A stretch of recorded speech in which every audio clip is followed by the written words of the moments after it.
Hi good evening everyone. Welcome back to my YouTube channel. ನಾವು ಇವತ್ತು ಒಂದು dragon ಫ್ರೂಟ್ನ ತೊಗೊಂಬಂದಿದ್ವಿ. ಸೊ ಡ್ರಾಗನ್ ಫ್ರೂಟ್ಸು ಇಮ್ಯುನಿ ಸಿಸ್ಟಮ್ನ ಚೆನ್ನಾಗಿಡುತ್ತೆ. ಸೊ ಹಾಗಾಗಿ ಹೆಲ್ತಿ ಬೆನಿಫಿಟ್ ತುಂಬ ಇದೆ ಡ್ರಾಗನ್ ಫ್ರೂಟ್ಸಲ್ಲಿ. ಸೊ ಹಾಗಾಗಿ ಡ್ರಾಗನ್ ಫ್ರೂಟ್ಸ್ನ ತೊಗೊಂಬಂದು ತಿಂತಾಯಿದ್ವಿ. ಸೊ ಇವಾಗ ಡ್ರಾಗನ್ ಫ್ರೂಟ್ಸ್ನ ಕಟ್ ಮಾಡಿ ನನ್ನ ಮಗನಿಗೆ ಕಟ್ ಮಾಡಿಬಿಟ್ಟು ಕೊಡ್ತಾಯಿದ್ದೀನಿ. ಅವನಿಗೆ ಸಿಕ್ಕಾಪಟ್ಟೆ ಇಷ್ಟ. ಇದು ಕಲರಿಂಗ್ ಆಗಿರೋದು, ಆ ಕಲರ್ ನೋಡಿನೇ ತುಂಬ ಲೈಕ್ ಮಾಡ್ತಾನೆ. ಅದೇ ಸ್ವೀಟ್ ಇರಲ್ಲ ಅಲ್ವಾ, ಸೊ ಸ್ವಲ್ಪ ಅದಕ್ಕೆ ಜ್ಯೂಸ್ ಮಾಡಿಕೊಟ್ರೆ ತುಂಬ ಸಿಕ್ಕಾಪಟ್ಟೆ ಇಷ್ಟಪಡ್ತಾನೆ. ಈ ಫ್ರೂಟ್ಸ್ನ ಕಟ್ ಮಾಡ್ತಾ ಹಾಗೆ ಈ ಫ್ರೂಟ್ಸ್ ತಿಂದಾದಮೇಲೆ ಹೇರ್ ಆಯಿಲ್ನ ಅಪ್ಲೈ ಮಾಡೋದು ಹೇಗೆ ಅಂತ ಹೇಳ್ಬಿಟ್ಟು ಒಂದು ವೀಡಿಯೋನ ಮಾಡಿದ್ದೀನಿ. ಅದು ಏನಪ್ಪ ಅಂತಂದರೆ, ಬಾಣಂತನದಲ್ಲಿ ಹೇರ್ ತುಂಬ ಫಾಲ್ ಆಗುತ್ತೆ. ಸೊ ಹಾಗಾಗಿ ಹೇಗೆ ಹೇರ್ನ ಕಾಪಾಡ್ಕೊಳ್ಳೋದು ಅಂತ ಹೇಳ್ಬಿಟ್ಟು ಈ ಒಂದು ವೀಡಿಯೋದಲ್ಲಿ ಮಾಡ್ತಾಯಿದ್ದೀನಿ. ನೋಡಿ, ನಾನು ನನ್ನ ಬಾಣಂತನದಲ್ಲಿ ಹೇರ್ನ ಎಷ್ಟು ಚೆನ್ನಾಗಿ ಕಾಪಾಡ್ಕೊಂಡಿದ್ದೀನಿ, ಹಾಗೆ ಹೇರ್ ಫಾಲ್ ಯಾಕೆ ಆಗಲ್ಲ ಅಂತ ಹೇಳ್ಬಿಟ್ಟು ನಿಮಗೆ ಟಿಪ್ಸ್ನ ಹೇಳ್ತೇನೆ. ಈ ಟಿಪ್ಸ್ನ ನೀವು ಕೂಡ ಫಾಲೋ ಮಾಡಿ. ಫಸ್ಟ್ನೇದಾಗಿ ಹೇಳಬೇಕು ಅಂತಂದರೆ, ಕೂಂಬ್ ಯೂಸ್ ಮಾಡೋದು ನಾನು ಪ್ರತಿಯೊಂದು ವೀಡಿಯೋದಲ್ಲಿ ಹೇಳ್ತಾ ಇರೋ ಥರ ದೊಡ್ಡ ಕೂಂಬನ್ನ ಯೂಸ್ ಮಾಡಬೇಕು. ಹಾಗೆ ಫಸ್ಟು ಟಿಪ್ ಆಯಿತು. ಸೆಕೆಂಡ್ ಟಿಪ್ ಏನಪ್ಪ ಅಂದರೆ, ಬಾಣಂತನದಲ್ಲಿ ತಲೆ ಸ್ನಾನ ಆದಮೇಲೆ ಏನು ಮಾಡಬೇಕು ಅಂತಂದರೆ, ತಲೆಗೆ ನೀರು ಹಾಕ್ಕೊಂಡು ಫೈನಲ್ಲಾಗಿ ನಾವಿನ್ನೇನು ಬರ್ತೀವಿ ಅಂತ ಅನ್ಬೇಕಾದ್ರೆ ತಲೆಗೆ ಎಣ್ಣೆನ ಒಂದು ಸ್ವಲ್ಪ ಎಣ್ಣೆನ ಈ ಥರ ಒಂದಿಷ್ಟು ಎಣ್ಣೆನ ಹಾಕ್ಕೊಂಡು ಅದ್ರ ಮೇಲೆ ನೀರು ಹಾಕ್ಕೊಂಡು ಬರಬೇಕು. ಸೊ ಅದಕ್ಕೆ ಎಣ್ಣೆ ನೀರು ಅಂತ ಹೇಳ್ಬಿಟ್ಟು ಕರಿತೀವಿ. ಈ ಥರ ಎಣ್ಣೆ ನೀರು ಮಾಡೋದ್ರಿಂದ ಕೂದಲು ತುಂಬ ಉದ್ದವಾಗಿ ಬೇಗ ಬರುತ್ತೆ. ಹಾಗೆ ಏರ್ ಫಾಲ್ ಆಗಬಾರ್ದಪ್ಪ ಅಂತಂದರೆ ಹಸಿ ಕೂದಲನ್ನ ದಯವಿಟ್ಟು ಬಾಚಬೇಡಿ. ಹಸಿ ಕೂದಲನ್ನ ಬಾಚಿದಾಗ ಹೇರ್ ಫಾಲ್ ತುಂಬ ಆಗುತ್ತೆ. ಹಾಗೆ ಡ್ಯಾಂಡ್ರಫ್ ಕೂಡ ಅದರಿಂದನೇ ಆಗೋದು. ಹಸಿ ಕೂದಲನ್ನ ಬಾಚೋದ್ರಿಂದ ಜಾಸ್ತಿ ಡ್ಯಾಂಡ್ರಫ್ ಆಗುತ್ತೆ, ಹಾಗೆ ಹೇರ್ ಫಾಲ್ ಆಗುತ್ತೆ. ಮತ್ತು ಮೇಯ್ನಾಗಿ ನಮಗೆ ಹೇರ್ ಫಾಲ್ ಆಗಬಾರ್ದು, ನಾವು ಹೆಡ್ ಬಾತ್ ಮಾಡಿದ ಮೇಲೆ ಕೂಂಬಿಂಗ್ ಮಾಡಬೇಕಾದ್ರೇ ತುಂಬ ನಮಗೆ ಹೇರ್ ಫಾಲ್ ಆಗುತ್ತೆ ಅಂತಂದರೆ, ಬಿಫೋರ್ ನೀವು ಸ್ನಾನಕ್ಕೆ ಹೋಗೋಕ್ಕಿಂತ ಮುಂಚೆ ಹೇರ್ನ ತುಂಬ ನೀಟಾಗಿ ಕೂಂಬಿಂಗ್ ಮಾಡಬೇಕಾಗುತ್ತೆ.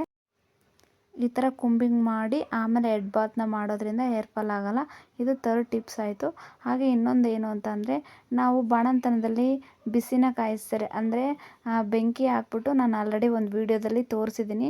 ಬೆಂಕಿ ಹಾಕ್ಬಿಟ್ಟು ಅದರಿಂದ ಡೈರೆಕ್ಟಾಗಿ ಕಾದಿರೋ ಬೆಂಕಿನ ತಲೆಗೆ ಹಿಡಿತಾರೆ. ಸೊ ಆ ಥರ ಹಿಡಿಯೋದ್ರಿಂದ ಫ್ರಂಟಲ್ಲಿರೋ ಕೂದಲೆಲ್ಲ ಬರ್ನ್ ಆಗಿ ಹೇರ್ ಗ್ರೋತ್ ಆಗೋದು ಕೂಡ ನಿಲ್ಲೋ ಚಾನ್ಸಸ್ ತುಂಬ ಇರುತ್ತೆ. ಸೊ ಹಾಗಾಗಿ ಸೇಫ್ಟಿನ ನೋಡಿಕೊಂಡು ನಾವು ಹೇರ್ನ ಡ್ರೈ ಮಾಡ್ಕೋಬೇಕಾಗುತ್ತೆ. ಹೇಗೆ ಅಂದರೆ, ಅದ್ರ ಮೇಲೆ ಪುಟ್ಟಿ ಬೋರ್ಲ್ ಹಾಕ್ಬಿಟ್ಟು ಮೇಲೆಯಿಂದ ಉಗಿ ತಗೊಳ್ಳೋದು, ಸ್ವಲ್ಪ ದೂರದಿಂದ ತಗೊಳ್ಳೋದು, ಈ ಥರ ಎಲ್ಲ ಮಾಡ್ಬೋದು. ಡೈರೆಕ್ಟಾಗಿ ಬೆಂಕಿನ ಬುರುಡೆಗೆ ನಾವು ತಾಕ್ಸೋದ್ರಿಂದ ಸ್ಕಾಲ್ಪ್ ಸ್ಕಿನ್ ಡೆಡ್ ಆಗೋವಂಥ ಚಾನ್ಸಸ್ ಇರುತ್ತೆ. ಹಾಗೆ ಹೇರ್ ಗ್ರೋತ್ ಆಗಲ್ಲ ಅಂತ ಹೇಳ್ಬೋದು. ಅದು ಫೋರ್ತ್ ಟಿಪ್ಸ್ ಆಯಿತು. ನೆಕ್ಸ್ಟ್ ಬಂದ್ಬಿಟ್ಟು ಆಯಿಲ್ ಮಸಾಜಿಂಗ್ ಬಂದ್ಬಿಟ್ಟು ಇದೇ ಥರ ಡೈಲಿ ನೀವು ತಲೆ ಸ್ನಾನ 4 ಡೇಸು 5 ಡೇಸು 1 ವೀಕ್ ಮಾಡಿದರೂ ಪರವಾಗಿಲ್ಲ, ಡೈಲಿ ಇದೇ ಥರ ಎಣ್ಣೆನ ಹಾಕೋಬೇಕು ನೀವು. ಅಂದರೆ ಈಗ ಬಾಣಂತನದಲ್ಲಿ ಆಚೆ ಅಂದರೂ ನಾವೆಲ್ಲೂ ಹೋಗಲ್ಲ, ಮನೆಯಲ್ಲೇ ಇರ್ತೀವಿ. ಸೊ ಹಾಗಾಗಿ ನಮಗೆ ಎಷ್ಟು ಸಾಕಾಗುತ್ತೋ ಅಷ್ಟು ಡೈಲಿ ಕೂಡ ಕೂಂಬಿಂಗ್ ಮಾಡ್ಕೋಬೇಕು. ಡೈಲಿ ಕೂಂಬಿಂಗ್ ಮಾಡಿಕೊಂಡು ಡೈಲಿ ಈ ಥರ ಎಣ್ಣೆನ ಹಚ್ಕೋಬೇಕು. ಇದು 5 ಟಿಪ್ಸ್ ಆಯಿತು. ಈಗ ನೆಕ್ಸ್ಟ್ ಏನಪ್ಪ ಅಂದರೆ, ನಮ್ಮದು ಹೆಲ್ತ್ ಫುಡ್ ಬಗ್ಗೆ ಹೇಳ್ತೀನಿ. ನಾವು ಬಾಣಂತನದಲ್ಲಿ ಫುಡ್ನ ಎಷ್ಟು ನೀಟಾಗಿ ವೆಜಿಟೇಬಲ್ಸು, ಫ್ರೂಟ್ಸು, ಡ್ರೈ ಫ್ರೂಟ್ಸು, ಆಮೇಲೆ ವಾಟರ್ ಇಂಟೇಕು, ಇದೆಲ್ಲ ನಾವು ಯಾವ ಥರ ತೊಗೋತೀವೋ ಅದ್ರ ಮೇಲೆ ಕೂಡ ನಮ್ಮ ಹೇರು ಫಾಲ್ ಆಗೋಲ್ಲ. ನಾವು ಡೈಲಿ ಬೇಬಿಗೆ ಮಿಲ್ಕ್ ಕೊಡೋದ್ರಿಂದ ನಮಗೆ ಕ್ಯಾಲ್ಶಿಯಂ ಡೆಫಿಷಿಯನ್ಸಿ ಆಗುತ್ತೆ. ಹಾಗೆ ಐರನ್ ಡೆಫಿಷಿಯನ್ಸಿ ಕೂಡ ಆಗುತ್ತೆ. ಬಾಡಿಲಿರೋ ಹಾರ್ಮೋನ್ಸ್ ಎಲ್ಲ ಇಂಬ್ಯಾಲೆನ್ಸ್ ಆಗುತ್ತೆ. ಇದು ಆಗೋಕ್ಕೆ ಸ್ವಲ್ಪ ಟೈಮ್ ತಗೊಳುತ್ತೆ. ನಾವು ಸ್ಟಾರ್ಟಿಂಗ್ ಡಿಲವರಿ ಆಗಿ ಫಸ್ಟ್ ಮಂತ್ ನಮಗೇನೂ ಗೊತ್ತಾಗಲ್ಲ. ಸೆಕೆಂಡ್ ಮಂತ್ 3rd ಮಂತ್ ಆಗೋ ಅಷ್ಟರೊಳಗೆ ಹೇರ್ ಫಾಲ್ ಸ್ಟಾರ್ಟ್ ಆಗುತ್ತೆ. ಸೊ ಆವಾಗ ಎಲ್ಲರೂ ಹೇಳ್ತಾರೆ ಮಗು ನಗ್ತಾ ಇದೆ, ಸೊ ಹಾಗಾಗಿ ಹೇರ್ ಫಾಲ್ ಆಗ್ತಿದೆ ಅಂತ. ಸೊ ಅದೆಲ್ಲ ಕಾರಣ ಮೇನ್ ಏನಂತಂದರೆ, ನಮಗೆ ಡೆಫಿಷಿಯನ್ಸಿ ಆಗೋಕ್ಕೆ ಸ್ಟಾರ್ಟ್ ಆಗುತ್ತೆ. ಸೊ ಹಾಗಾಗಿ ನಾವು ಫುಡ್ಡಲ್ಲಿ ಡೈಲಿ ಎಗ್ಗು, ಹಾಗೆ ಸೊಪ್ಪು, ತರಕಾರಿ, ಇದನ್ನೆಲ್ಲ ತುಂಬ ಚೆನ್ನಾಗಿ ತೊಗೋಬೇಕು. ಹಾಗೆ ಡ್ರೈ ಫ್ರೂಟ್ಸ್ ಅಂದರೆ ಒಣ ದ್ರಾಕ್ಷಿ, ಗೋಡಂಬಿ, ಉತ್ತತ್ತಿ ಅವೆಲ್ಲ ಇರುತ್ತಲ್ಲ, ಅದೆಲ್ಲ ಸೇರಿಬಿಟ್ಟು ಎಲ್ಲರ ಮನೆಯಲ್ಲೂ ಖಾರ ಅಂತೆಲ್ಲ ಮಾಡ್ತಾರೆ. ಅದನ್ನು ಮಿಸ್ ಮಾಡದೆ ಡೈಲಿ ರೆಗ್ಯುಲರಾಗಿ ತೊಗೋಬೇಕು. ಇದು ಫುಡ್ಡಿನ ವಿಚಾರ ಬಂದರೆ ಇದಾಯಿತು.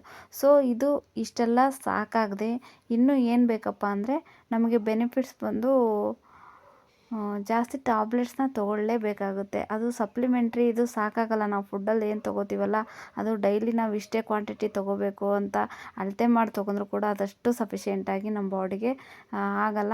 ಫುಡ್ ಜೊತೆ ಟ್ಯಾಬ್ಲೆಟ್ಸ್ ಬೇಕೇ ಬೇಕಾಗುತ್ತೆ.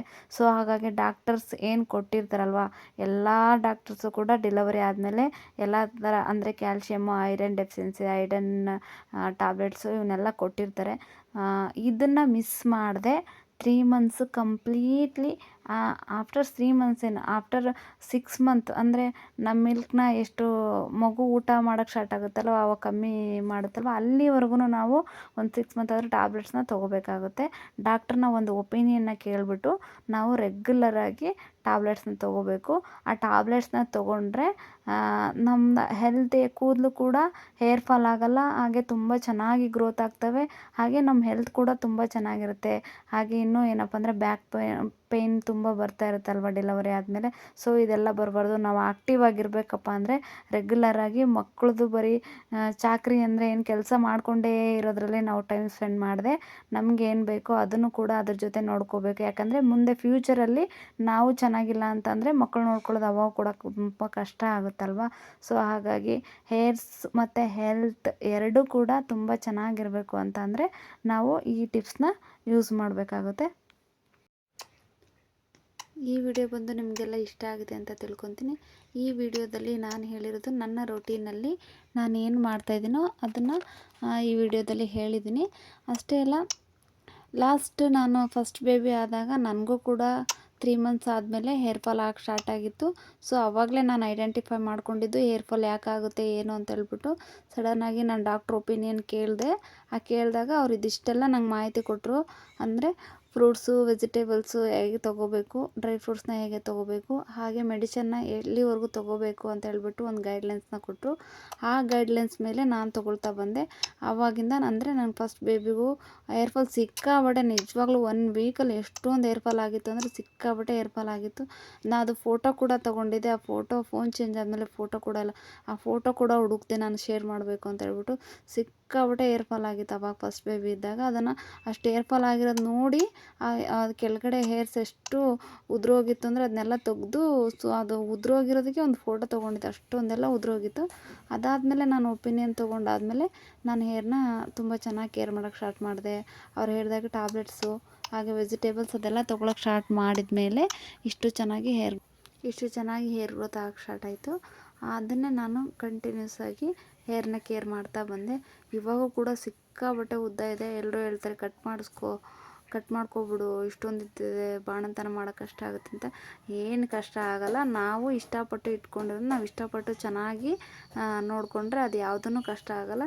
ಸೊ ನನಗೆ ಇಷ್ಟು ಉದ್ದ ಇದೆ, ನನಗೆ ನಿಜವಾಗ್ಲೂ ಕಷ್ಟ ಅಂತ ಅನಿಸಲ್ಲ, ಖುಷಿ ಅಂತ ಅನಿಸುತ್ತೆ. ಇನ್ನೂ ಲೆಂತು ಹೇಳಬೇಕು ಅಂತಂದರೆ ಆಫ್ಟರ್ ಡೆಲಿವರಿ ಆದಮೇಲೆ ಇನ್ನೂ ಲೆಂತ್ ತುಂಬ ಜಾಸ್ತಿ ಆಗಿದೆ. ಯಾಕೆಂದರೆ ಇವಾಗ ಮನೇಲೇ ಇರ್ತೀವಿ ಅಂದ್ಬಿಟ್ಟು ಆಯಿಲಿಂಗ್ ಜಾಸ್ತಿ ಹಾಕೋದು ಅಥವಾ ಎಣ್ಣೆ ನೀರು ಮಾಡ್ಕೊಳ್ಳೋದು ಇದೆಲ್ಲ ಆರೈಕೆ ಜಾಸ್ತಿ ಆಗಿದೆ.